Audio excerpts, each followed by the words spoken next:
Hello. It's been a minute. I have no excuse.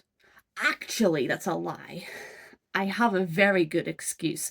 For the first time in the long gaps between my videos, I have a pretty decent excuse for why I disappeared.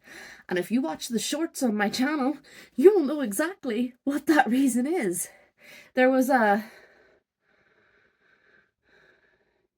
incident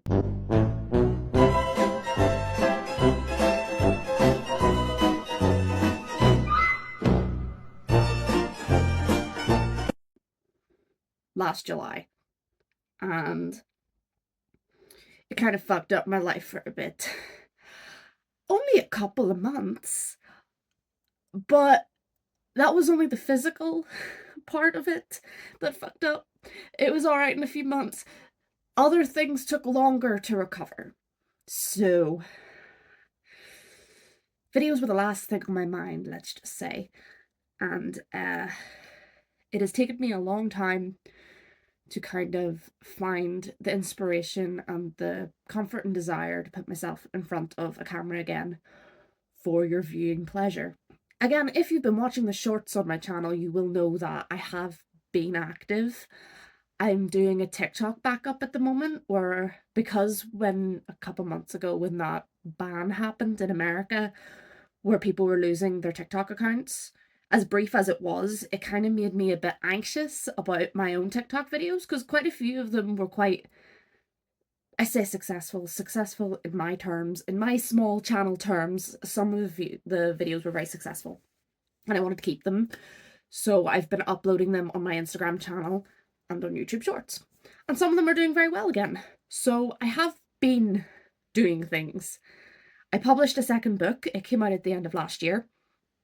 But beyond that, I haven't been about. And it's because of life. Life really got in the way for me last year. And I wondered what it would be that would make me want to put myself in front of a camera again. What would be the topic that would break me out of this stagnant kind of routine I found myself in, where I just wasn't making videos anymore. Even when I found something that bothered me, I wasn't finding that drive to put myself in front of a camera anymore. I wondered what it would be that would break that, because I knew something would break it. I knew something would get me out of this rut and push me towards making content again.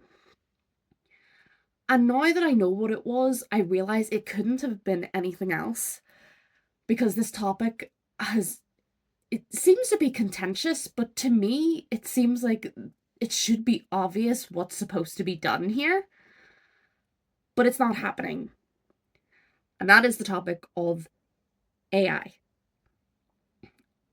If you don't know me personally from this channel or from any of the plugs that I have done towards the end of my videos, I'm an author. I have a personal stake in this Gen I nonsense. I write my books without the aid of AI. No AI whatsoever is ever used in my books, and it's not used in the artwork I use in my books, in any of the legal statements that are made in my books. All of it is either commissioned from a living, breathing artist or written by me, by my own hand. Because AI is not writing, AI is not drawing. You're not an artist if you use an AI.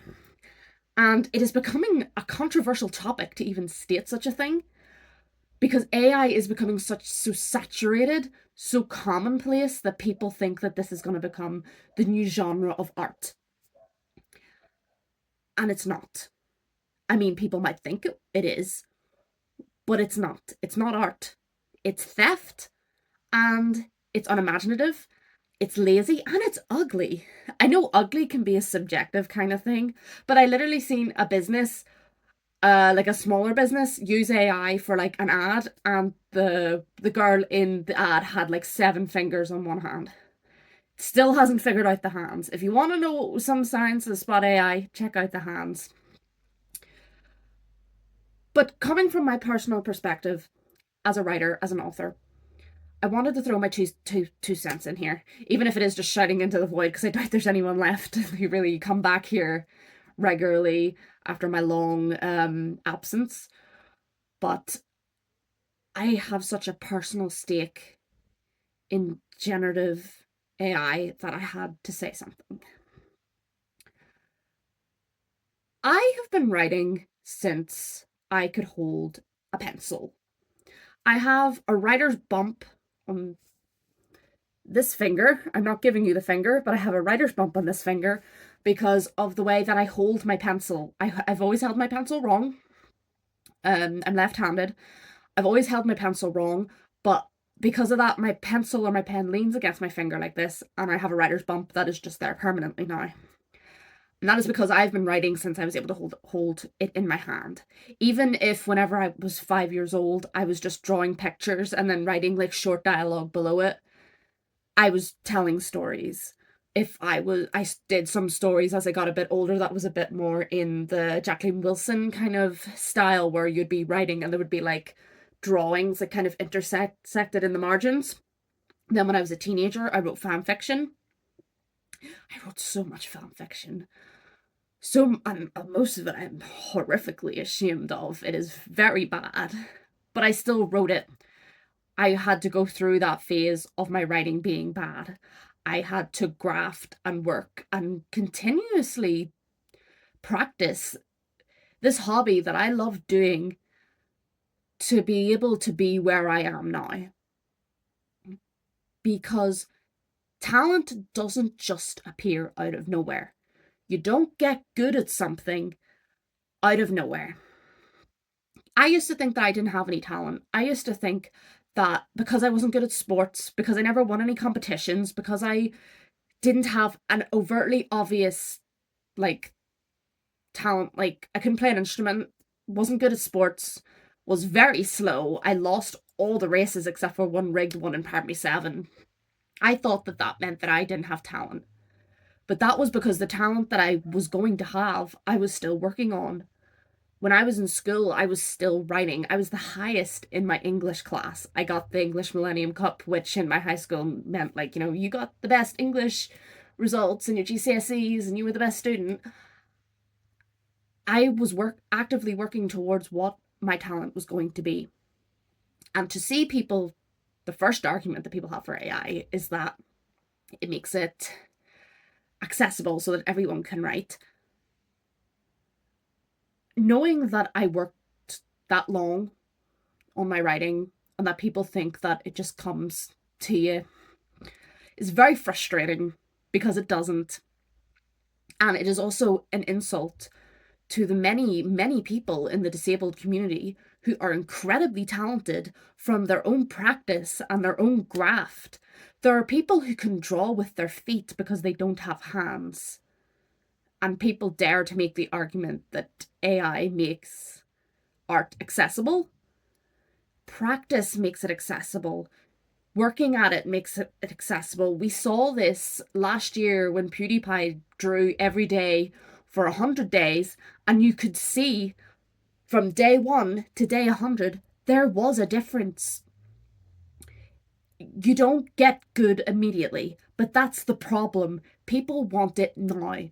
They don't have the patience to practice. They don't have the patience to work hard. And generative AI is so immediate that people don't need to worry about working hard anymore. The whole point of AI was supposed to do things like detect cancer cells in people's bodies and do all the laborious work so that we humans could do the stuff that we enjoy, like the arts, like music, like the things that matter to us.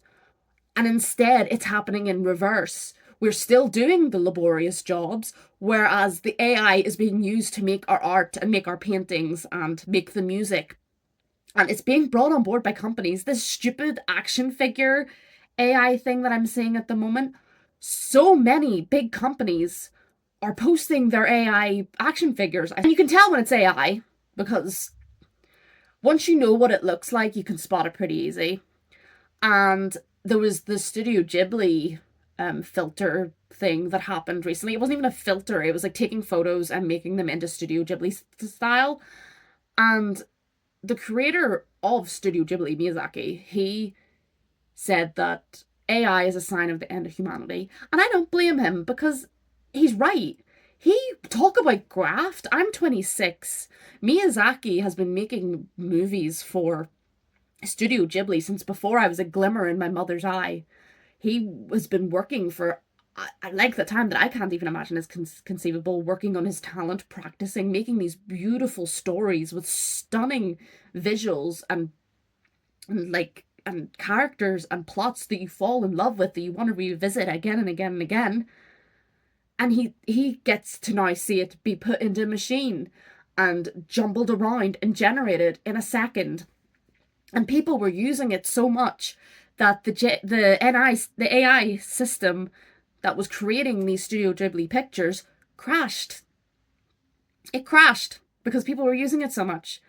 And whenever you would say to some people, hey, Miyazaki doesn't like AI, I've seen people respond with, I don't care. Like, and that's the biggest problem as well.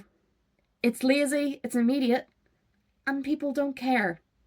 And people don't seem to understand that once the big companies start using it for their art and for their graphics and for their advertising materials, they'll start wondering, what else can I use AI for? And they'll move on into other parts of the job that AI can be used in, not just the artistic stuff.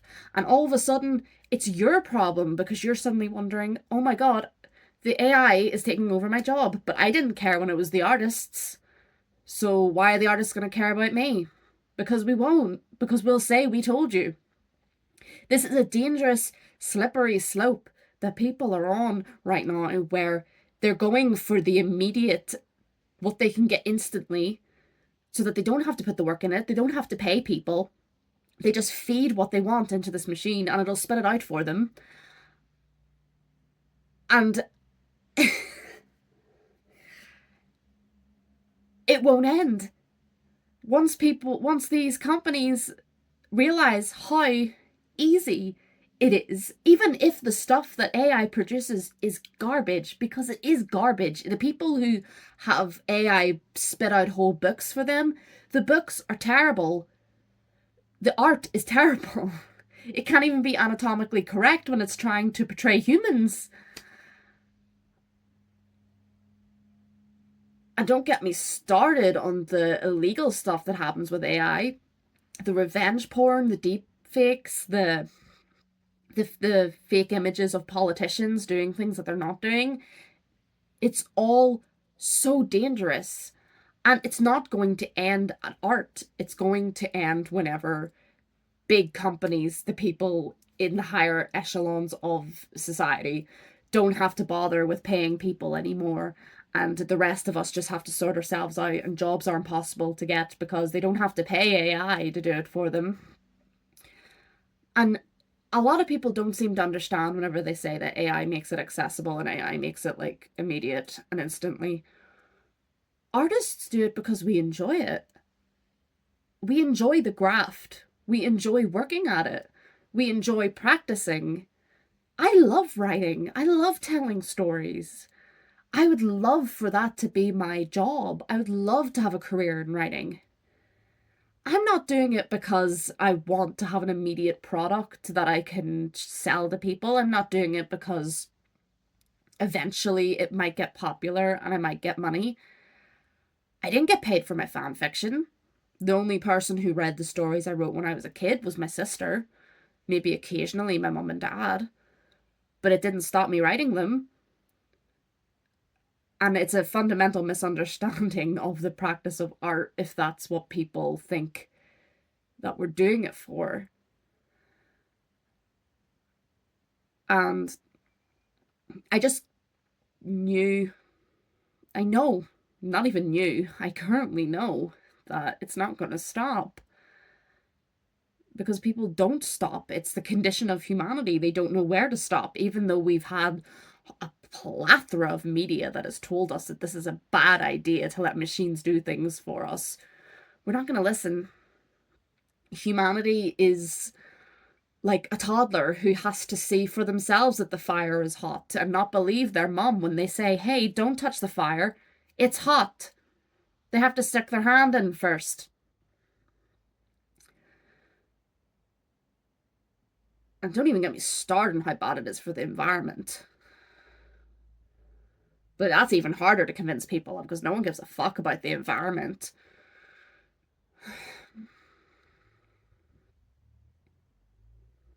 It's just frustrating. I've always been an artistic person. I've always been a creative person. That is the one thing I've always thrived at. And just the fact that people aren't trying anymore and the work that is being produced by AI is so obviously from a machine. There's no soul in it. You can tell that there's no passion behind it. There was no big idea that someone relentlessly pursued until it came out just right. It's just empty. And art should never be empty. Art needs a soul. That's the whole point of it. It needs to have meaning. Meaning beyond money. Money can't be the reason.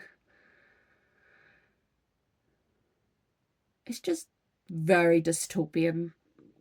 But then the world has just been becoming dystopian. So I don't know why I'm surprised.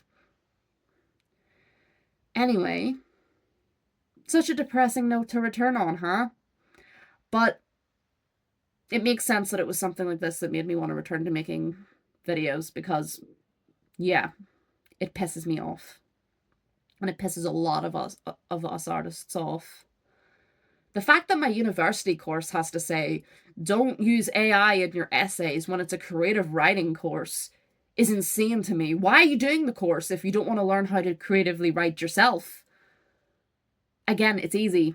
They want an easy degree. Well, you can't use it on my university or you'll get in trouble. Thank God. Anyway, what are your thoughts on AI? What are your thoughts on the creation of art itself? Do you know any fantastic artists who deserve shoutouts? Let me know down below. Like, comment, and subscribe. I'll link all the artists who have been involved in the production of my two recent books in the description below because they deserve way more attention than any generative AI nonsense that's out there right now. It's so depressing. Just remember, art needs soul, and art needs to be made by human hands because that's the beauty of art and the purpose of art. That is why we have pursued art relentlessly for all these years. A machine will never touch that.